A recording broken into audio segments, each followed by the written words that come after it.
Il suffit d'une panne de voiture, d'un frigo qui lâche ou d'une facture surprise pour que tu plonges dans le stress total.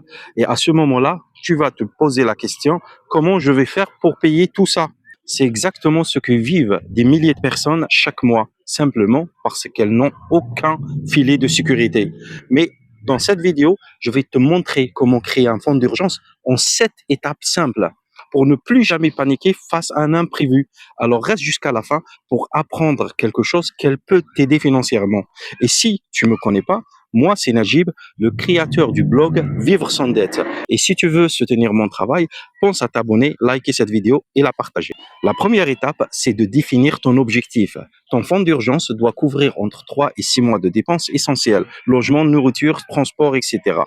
Commence par calculer ce montant pour savoir où tu vas. Étape 2, commence petit. Ne te bloque pas sur un gros chiffre. Si 3 000 euros te semblent impossibles, commence par 100 euros, puis 500 euros, puis 1 000 euros. L'important, c'est de bâtir une base, pas d'attendre la perfection tout de suite. Étape 3, ouvrir un compte séparé. Ton fonds d'urgence doit être séparé de ton compte courant. C'est ton bouclier, pas une réserve pour tes achats impulsifs.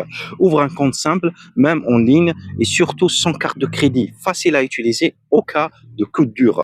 Étape 4, automatiser ton épargne. Fais en sorte que ton fonds se remplisse sans y penser. Mets en place un virement automatique au début de mois, même de 20 euros ou 50 euros par mois. Ce n'est pas le montant qui compte, c'est la régularité. Étape 5, réduire quelques dépenses. Tu n'as pas besoin de gagner plus pour épargner. Parfois, il suffit de couper 1 ou 2 dépenses inutiles, abonnement oublié, café quotidien, achat impulsif. Ce petit montant peut construire ta sécurité.